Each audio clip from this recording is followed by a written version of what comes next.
todos estos conceptos que ahorita vimos, los vamos a tratar de ejemplificar en dos pequeños programitas, ¿no? Un programa para calcular el contenido de GC de una secuencia de DNA y un programa para convertir secuencias de DNA a RNA. ¡Wow! ¿Vale? Entonces, ahí vamos, poco a poco. Tengamos una variable. Esta variable tiene un valor de string, tiene un valor de palabras, y yo puedo aprender después. Ustedes pueden, si continúan aprendiendo el lenguaje, ustedes pueden aprender a cómo leer de un archivo de texto, cómo escribir de ese archivo de texto, pero ahorita nada más estamos definiendo tal cual el valor a la variable. Yo puedo asignar de manera clásica un valor inicial a cada variable, o Python en sus versiones más recientes me permite asignar un solo valor a múltiples variables, ¿no? Esta característica me gusta mucho de Python, que puedes asignar el mismo valor a muchas variables al principio, cuando quieres hacer un contador o cosas así. Simplifica mucho el código. Y también lo puedes hacer de la manera clásica, que es agregar una línea por cada variable, ¿vale? Entonces, ahorita cada variable tiene el valor de 0 y sec tiene el valor de esta línea de texto, ¿no? Esta secuencia. ¿Qué es lo que voy a utilizar acá? Miren, ¿qué es lo que yo quiero? ¿Cómo puedo pensar acerca de la solución de este problema? Quiero decir, pues tengo que ver cuántos elementos hay, ¿no? Tengo que ver cuántos de esos elementos son A, cuántos son C, cuántos son T y cuántos son A, T, C, G. ¿No? Los 4 nucleótidos. Entonces, cuento cuántos elementos hay de cada uno. Y lo que tengo que hacer ahora es, bueno, pues tengo que obtener el porcentaje que corresponden únicamente a GC. Entonces, a ver si se le entienden esta parte. Y todos estos elementos ya los hemos visto. Entonces, vamos a ver. ¿Cómo se leería esto? Por cada nucleótido en la secuencia, haz algo. Si el nucleótido es igual a C, entonces empieza a contar la C. Es decir, al 0, agrégale un 1. Siguiente vuelta. Si el nucleótido es C, pues haz esto. Si no, si es G, pues agrégale ahora a la G. Pero si es A, pues agrégale un número a la A. Y si es T, pues agrégale un número a la T. Ahora, aquí le puse el if, pero también le pude haber puesto else. Ya no había necesidad de declarar esta igualdad, porque la única que quedaba era pues la T. Entonces le pude haber puesto else, la T igual a T más 1. Pero lo puse repetido para que se entendiera el concepto, ¿no? Entonces, ok. Ahora, aquí esto lo vimos la vez pasada, la D. Bueno, cuando ustedes ponen imprimir en D, estoy imprimiendo para el formato, pero yo puedo imprimir el valor, puedo imprimir la I también. Si quieren lo pongo con I. Y es para imprimir enteros, ¿vale?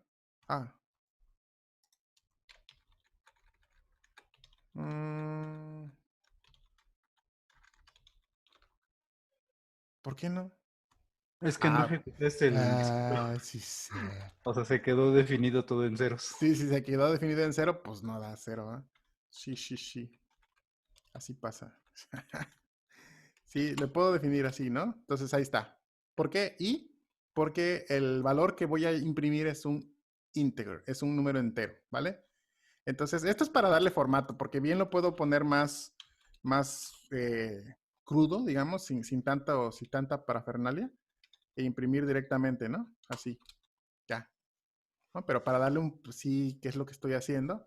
Le doy un poco más de formato. Pero así a grandes rasgos, estos son los valores que salen de contar esta secuencia, ¿no?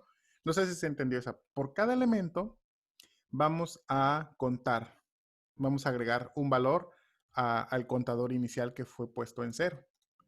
Ahora voy a obtener el porcentaje de GC. Ahora, el porcentaje de GC yo tengo que es el valor, cuántas Gs hay, cuántas Cs hay, lo multiplico por 100 entre la suma total, ¿no? Es sacar una proporción. ¿Cuál es la proporción de GC que yo tengo en mi secuencia? Y eso, pues yo lo voy a imprimir así bonito, ¿no? O sea, o sea, esto de la impresión es opcional. O sea, al principio, si ustedes no quieren imprimirle, es opcional totalmente, pero ya después les gusta ver su resultado más bonito, pues ya le dan formato, ¿no? Entonces, aquí lo que hice es primero definir el porcentaje de GC y aquí lo imprimo, ¿no? Únicamente. Lo imprimo así sin tanto formato y me da un número decimal muy grande. Pero yo le puedo dar formato con esto que explicó Vic, que es delimitar únicamente a 2 decimales. Yo quiero mi resultado únicamente imprímelo en 2 decimales. A la máquina le va a dar igual. Es el valor que va a tomar es el valor decimal que obtuvo. Obviamente el resultado formateado es solamente para el usuario o para que yo genere un resultado o un reporte con ese formato. Ahora. Ok. Abraham Pedrosa pregunta. Me queda la duda de por qué usamos porcentaje de en cada variable. Esto es un poco como les comentaba hace rato, ¿no? O sea, el porcentaje de, o porcentaje F o porcentaje, etcétera, es necesario que se ponga en cada impresión, en cada print, porque si tú, por ejemplo, tú tienes una palabra, un string, digamos que tienes la variable A, que es un string, que es una palabra, y la variable B, que es un número. Imagínate que le dices print.2f tanto a A como a B. La variable es una palabra. Entonces no vas a ver cómo interpretar una palabra en formato decimal. Entonces tienes que poner esta variable, imprímemela con este formato. Esta variable, imprímemela con este formato. Esta variable, imprímemela con otro formato. Y así sucesivamente. Sí. Ahorita no tiene mucho chiste porque las 4 son enteros, pero eventualmente van a tener variables que son enteros, variables que son floats, variables que son strings, y cada una requiere su formato específico. Entonces no podemos aplicarle el mismo formato a dos variables que son distintos, ¿no? Por ejemplo, print con .2f a lo mejor funciona con enteros y está bien, pero print .2f aplicárselo a palabras no tiene mucho sentido. Sí, y por ejemplo, Python no tiene como un indicador cuando llamas a la variable. O sea, cuando tú llamas a la variable, no hay nada que te dé una indicación visual de que estás llamando a una variable, ¿no? No son como otros lenguajes, ¿no? O sea, R también tiene lo mismo. Cuando tú defines una variable, no hay una pista de que esa es una variable. En el caso de otros lenguajes, ¿no? Por ejemplo, en Bash, cuando tú defines una variable, pues tú le pones un signo de dólar al principio y no hay pierde, porque cuando tú defines la variable, es así, o sea, tiene signo de dólar y no hay otra manera. Si tú le quitas eso, ya no es una variable. Pero en Python, eh, omite eso y tienes que especificar cuando vas a imprimir, ¿no? O sea, si yo imprimo aquí gccontent para Python es una variable. Entonces lo que yo le estoy indicando aquí, mira, oye, esa variable resulta que es un número entero, un integer. Entonces me lo vas a imprimir con este formato, ¿no? Jesse dice, sorry, yo no entendí lo de .2f. Lo de .2f es nada más para truncar Formato. Decimales. los decimales a dos lugares. Mm. O sea, si tú le pones .3f te va a dar 3 decimales, si le pones .1f te va a dar un solo decimal. Inténtenlo. En esta construcción del porcentaje de G más M, vean cómo se ve distinto ponerle print.1f a ese porcentaje, print.2f al mismo porcentaje Sí, y print.3f al mismo porcentaje. sí, ya estaba haciendo. No, pero ellos. Sí, sí, sí, ya sé, ya sé. Yo te estaba escuchando y yo, sí, sí, sí, claro. Perdón. ¿Cómo van? ¿Sí pueden ejecutar esto del porcentaje de G más M?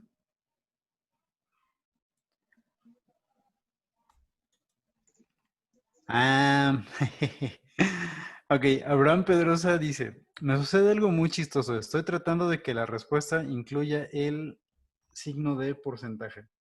¿Podrías compartir, porfa, tu pantalla, Abraham? Sí, sí, caracteres. Es un buen ejemplo. Y Sí, ahorita sí, lo sí. vamos a resolver. Ok, Sí. entonces estamos en esto de aquí. Corremos. Ya se asignó. Corremos. Ya se asignó. Corremos. Ya se asignó. Y esto de aquí. Ok. Entonces, una de las construcciones que prueba Abraham es incluir entre paréntesis el signo de porcentaje. Y en teoría, pues suena bastante lógico, ¿no? Aquí lo que le estamos diciendo es define GC Content como la suma de G más E entre 100, por 100, dividido entre la sumatoria de todos los demás nucleótidos, ¿no? Mándanos a pantalla GC Content igual a con este formato, pero aquí el orden importa mucho. ¿Por qué? Porque le estamos diciendo que imprima con este formato, pero inmediatamente tendría que ir esto de aquí. Entonces, como le estamos metiendo este otro signo de porcentaje, pues se va a quejar, ¿no? Dice value error. Entonces, ¿qué es lo que se puede hacer? Según yo, esto debe de funcionar, pero también le podemos poner este otro así. Listo. En ese sentido, aquí viene una cosa un poco complicada. Cuando nosotros utilizamos el signo más, Python inmediatamente va a asumir que lo que estamos teniendo es un operador numérico. Pero cuando combinamos variables de dos tipos distintos u objetos de tipos distintos, no lo va a utilizar como un operador matemático. Más bien lo que va a hacer es concatenar estos Pensar. dos elementos. Entonces, ¿qué es lo que está ocurriendo aquí? Nosotros le estamos diciendo aquí a print que nos mande a pantalla este string y luego con este formato aplicado a esta variable nos va a dar esto de aquí, ¿no? Hasta aquí tenemos un string combinado de palabras y Ujú. números. Formateado. Y otra vez le vamos a dar que agregue a este string esta otra palabra. Entonces, con eso ya le podemos agregar el signo de porcentaje. Aquí está bien importante que ustedes sigan qué tipo de variables se están metiendo El print. al print. ¿Ok? Y aquí ustedes pues ya le pueden dar vuelo al hacha porque entonces ya le pueden poner Ujú. ah, La explicación completa, ¿no? exacto, y además le pueden poner palabras como tal, ¿no? Porcentaje o por ciento, ¿no? Ahí, por ejemplo. Entonces, es la forma en la que lo solucionamos. Le agregamos un más y ahora sí el... Ujú. Listo. ¿Sí quedó resuelto? Mm, vale. Tú no, ellos. Ah, sí, sí, sí. Yo dije, ah, Tú sí, no sí. tenías la duda. Otra vez dije, ah, sí. Sí, Vic, síguele, tú síguele. Ay, ay. Ok. O sea, lo que dijo Vic es muy importante, muy interesante, pero el formateado del output es también Todo un arte. todo un arte, ¿no? De cómo formatear, pero estamos tratando de usar print sin meternos mucho en detalle. Yo no me sé mucho la sintaxis, casi siempre cada que uso algo y lo quiero en un formato en particular, tengo que buscar la documentación, porque sí, claro que sé imprimir strings, algunos decimales, algunas cosas, pero ya más cosas, sí, cuesta. Ok, bueno, todos tuvieron éxito en utilizar este código, ¿no? Pero ¿qué pasa si yo quiero reutilizar este código? Es decir, o sea, si yo quisiera ahora probar en una diferente secuencia, entonces, ¿qué tengo que volver a correr uno por uno? Tengo que dar control enter, control enter, control enter, control enter y utilizar mi código así cada vez. Entonces es muy cansado. No. nosotros podemos reutilizar un bloque de código utilizando una sintaxis que se le llama de función. Función. Una función es muy sencilla porque se define con esta sintaxis, ¿no? Algo, ¿no? Entonces, la función, digamos, tiene este formato clásico, ¿no? Que en la mayoría de los lenguajes de programación, las funciones tienen este formato. Se define la función, dos puntos, tabulador, y empieza lo demás. Entonces, yo puedo definir una función que ahora se llame, pues, getGCContent, y que el input de esa función, que es lo que yo vaya a poner aquí, yo vaya a hacer algo.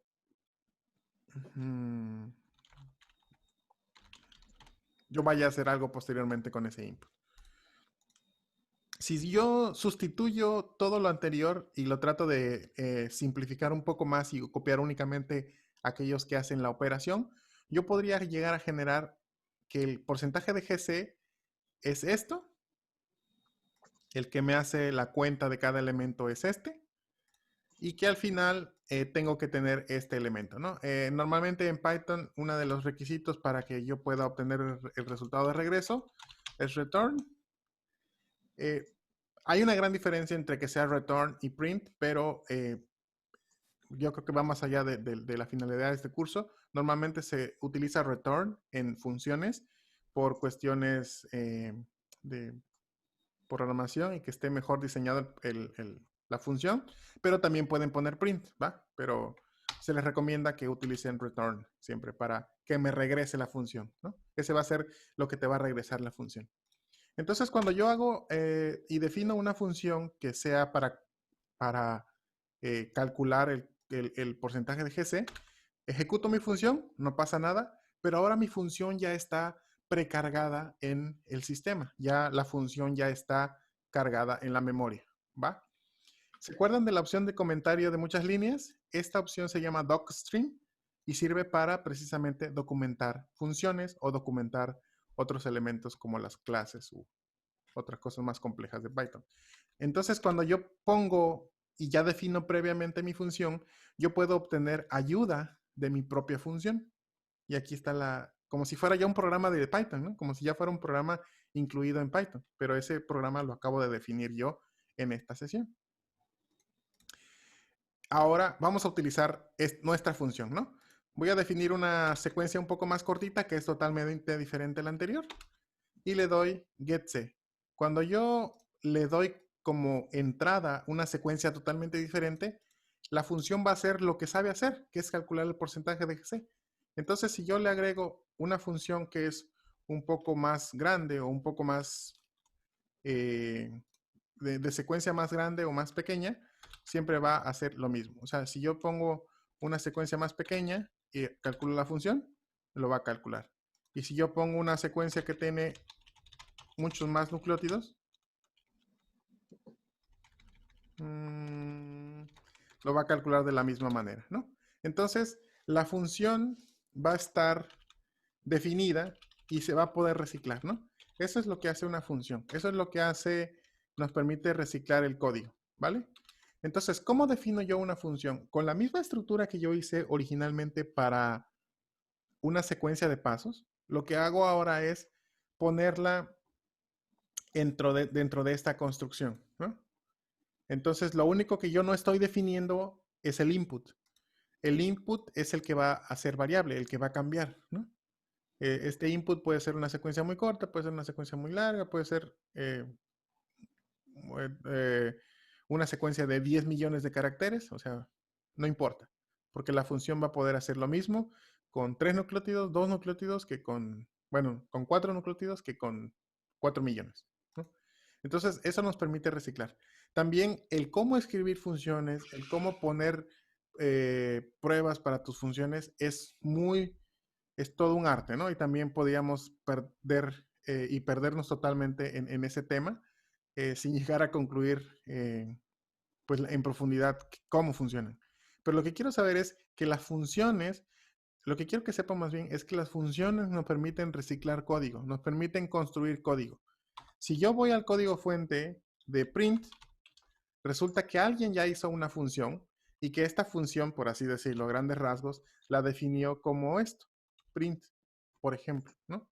Y esa función está definida como print y alguien hizo el programa y alguien estableció que print funciona así, así, así y eso. Entonces, todas las funciones están diseñadas con esta sintaxis, ¿no? A veces con más, obviamente más complicadas, ¿no? Pero a grandes rasgos funciona así. Hay algunas preguntas ahí, Vic. Bueno, ya está. Vic, ya respondiendo al ataque. Ok, entonces, yo puedo entonces crear una función. Vamos a dejar una manera de cómo podrían hacer ustedes este programa para convertir secuencias de DNA a RNA. Este está sencillo, ¿no?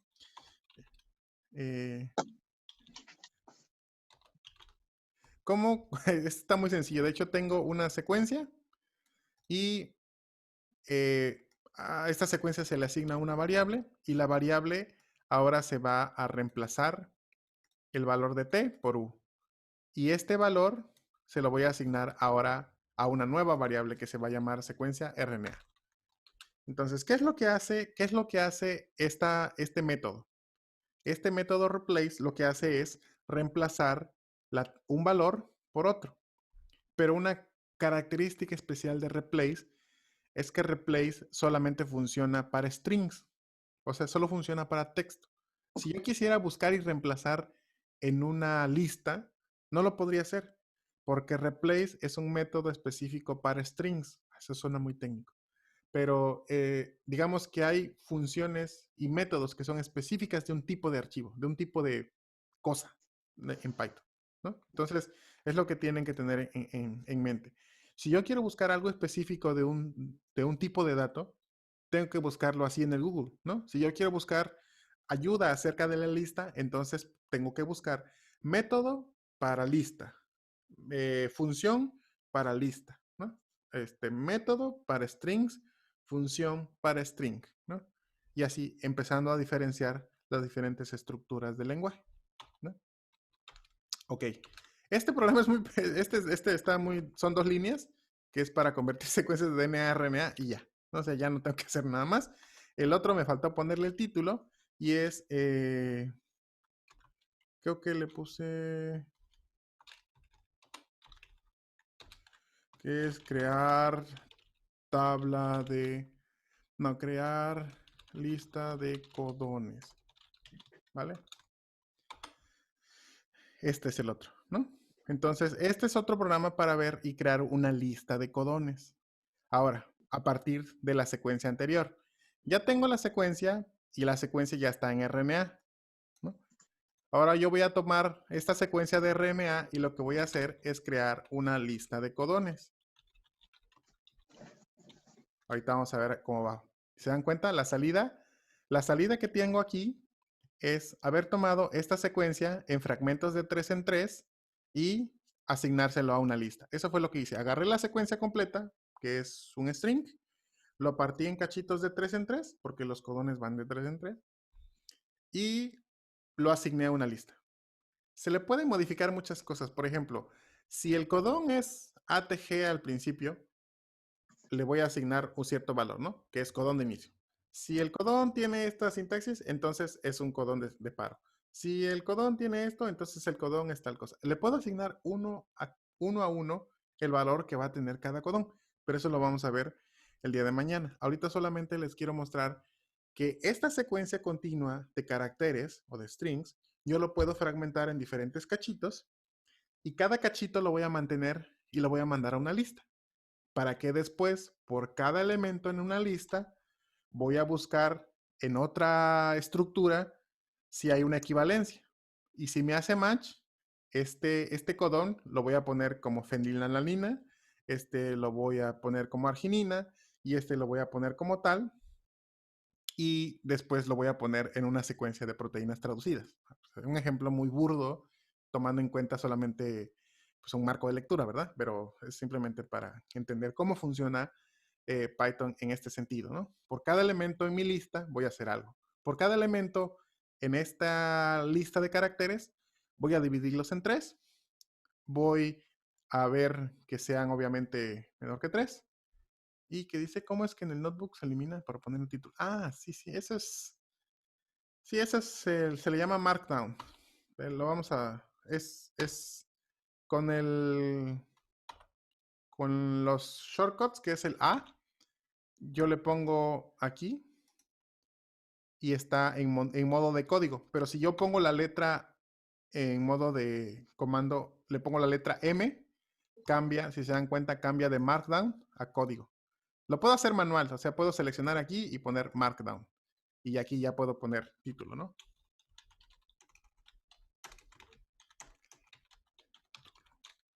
Así, ¿no? Ya, ¿no? Por ejemplo, ¿no? Es en Markdown, para cambiar de modo código a modo Markdown, ¿vale? Entonces, ajá. Ah, esa es muy buena. Dice, ¿por qué en esos casos es necesario poner? Esto de poner print o no, yo se los recomiendo que siempre lo pongan print porque nosotros estamos utilizando una interfaz de desarrollo que es Jupyter. Y Jupyter te va a desplegar el valor de la variable, aun cuando no lo imprimas. Pero si tú ese código lo utilizas en un programa, en un script o en la terminal directa de Python, no te lo va a mostrar porque no es interactivo, ¿no? Entonces necesitas especificar que lo imprima. Aquí, digamos, es por la costumbre que hay veces que tú dices, bueno, si no lo voy a mandar a un programa, no lo necesito imprimir, solo lo necesito ver en el momento, ¿vale? Pero sí, la sintaxis propia es que siempre se ponga el print, ¿no? Cambia un poco la sintaxis. La manera en cómo Jupyter lo maneja, porque es interactivo. En una sesión con Python no, ¿vale? Sí, pero sí. Entonces así, vale.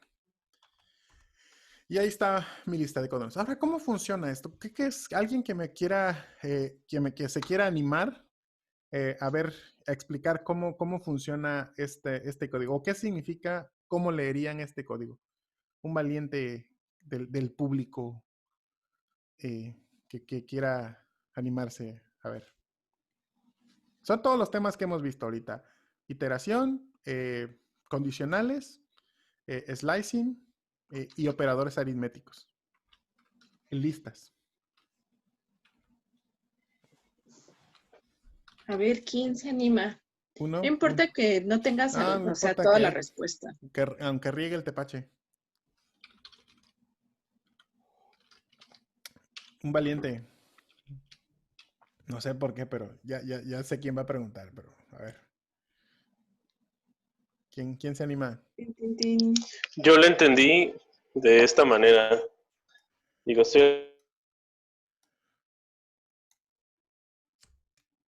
Volvemos contigo al estudio, Abraham. Se cortó. Se fue. Ah, Hizo un Se fue. Rocío Nale. ¿Sí me escuchan? Ya, a ver, es que como que se iba la señal.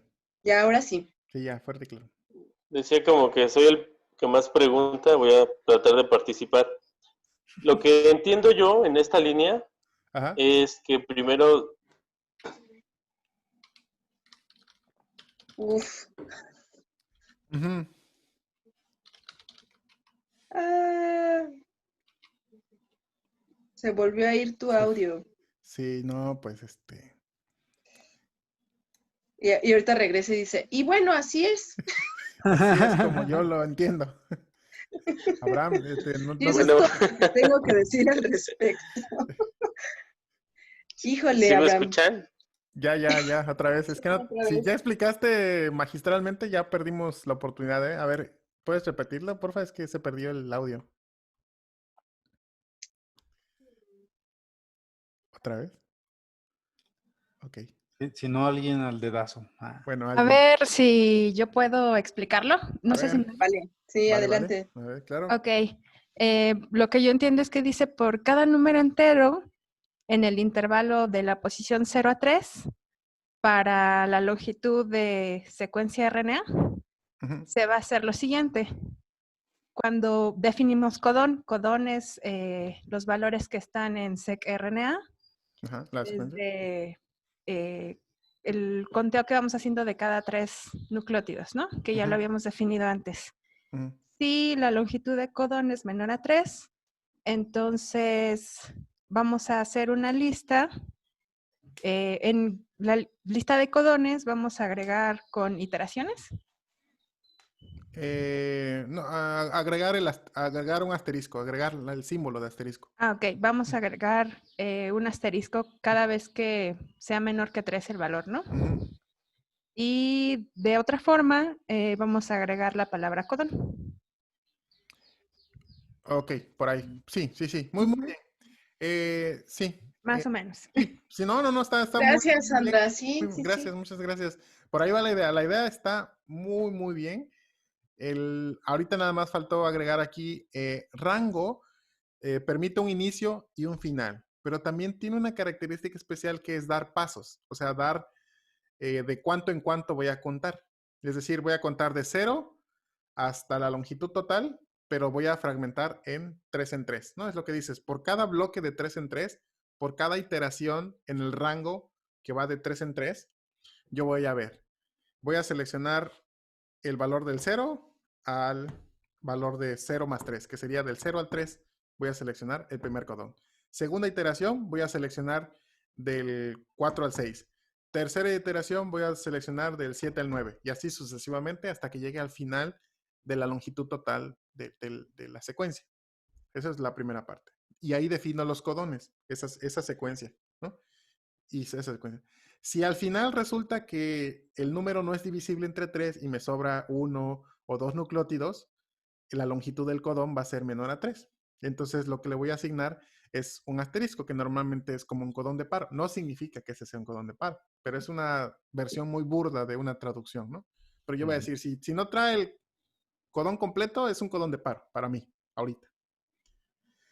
Y después, si es mayor que 3, quiere decir que el codón está completo. Entonces, ese codón, esa secuencia que hice en el slice previo, la voy a agregar a una lista que creé anteriormente. Fíjense, esto es una lista vacía. Es una lista que solamente creé con los corchetes. Pero si yo no definiera la lista y yo trato de agregar algo con append, me va a dar un error porque me va a decir la lista no existe. Entonces lo que hago es, primero defino una lista vacía y después voy agregando. ¿Cumple la condición 3? Órale, a la lista. ¿Cumple la condición 3? A la lista. ¿No cumple la condición de 3? Ok, asterisco y a la lista. ¿Va? Ese es como el razonamiento de esto. Y al final, pues tengo una lista que se llama codon list, donde trae todos los cachitos que partieron la secuencia, desde el principio hasta el final, porque así lo puse en el rango, desde el principio, 0, hasta el final, que es la longitud, de 3 en 3. Y obtengo el diccionario que es con la secuencia con los codoncitos. Y están en el mismo orden en el que viene la secuencia. Si ustedes quieren verificar, AUG, CJUA y así sucesivamente. ¿Vale? Yo tengo Entonces, una pregunta para no escribir rápido. vale, claro. En la segunda parte de si la longitud de los codones que se extraen es mayor a 3, ¿se le podría poner igual o mayor a 3 o sería otra cosa? Igual o mayor que 3, pero no, pues los codones tienen 3. Bueno, sí, pero o sea, tienes la longitud, ¿no? Sí se podría, pero no tiene sentido biológico en esta parte, ¿no? Si es mayor o igual a 3. O sea, si es igual a 3, sí, pero si es mayor a 3, no. O sea, aquí podríamos poner un elif,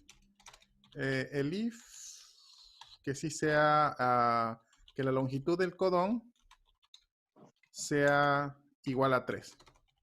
Eso sí lo podríamos poner, ¿no? Que la longitud del codón sea igual a 3. Porque es lo que se cumple, es lo que yo quiero.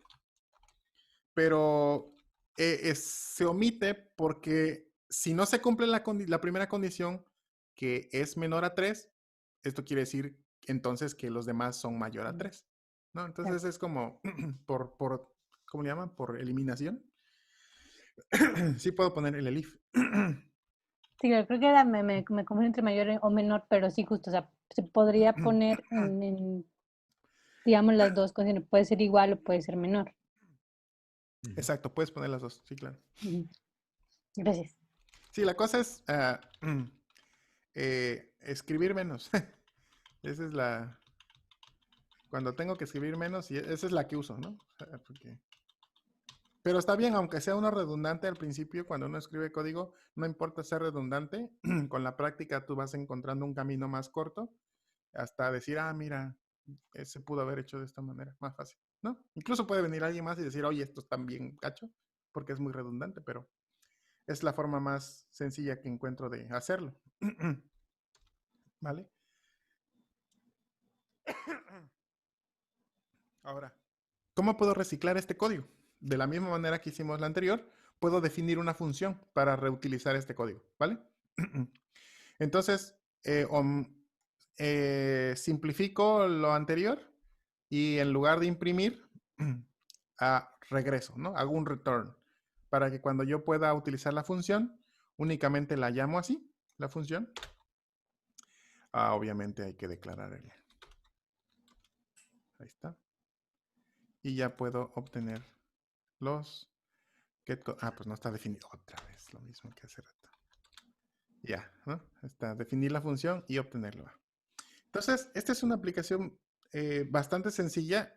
Ahorita no copié un ejercicio nada más que les dejé, porque como se dan cuenta ya son más conceptos, ¿no? Entonces, para no tardarlos más y quitarles más de su tiempo, estos son los temas que engloban la estructura de datos de listas y los tipos de datos de strings, números y booleanos, ¿no? Y con los operadores aritméticos. Si se dan cuenta, todos esos conceptos están englobados en estos pequeños programas, ¿vale? ¿Alguna pregunta hasta ahorita? ¿La vieja confiable cuál es? De que se va, así de chin, se me fue el internet. Ah, sí, la vieja confiable. Sí, ya. Ok. Así A empezado. ver, pensando en esto, o sea, ya tenemos que tener en consideración que no solamente es lo que otro nos venga a decir, sino también lo que ustedes aporten. Con esta construcción que les muestra de reemplazar y con algunas otras funciones que pueden ver como voltear una palabra, piensen cómo le harían de aquí al viernes para obtener la secuencia reversa complementaria de una cadena de DNA. Es muy fácil. Ya ahorita con esto ya lo pueden, Sí. ya lo pueden tener. O sea, No, ya pues que tienen no la función necesita de replace y haría falta la función de reverse, ¿no? Y ya con esas dos ya ustedes pueden sacar su cadena reversa complementaria. Pero eso me gustaría que lo fueran pensando ustedes para que vean la utilidad de aprender estas funciones. O sea, no puede llegar y decirles, aquí está, esto es lo que se tiene que hacer, ¿no? Pero ustedes váyanle pensando para que además vean cómo pueden implementar esto en sus trabajos, ¿va? Sí, complementaria, reversa complementaria, así. Hay muchas aplicaciones, ¿no? de esto. Bueno, entonces me interesa que revisen el material y que las dudas la pongan en el Discord para que todos podamos enriquecernos y que haya retroalimentación de estos temas.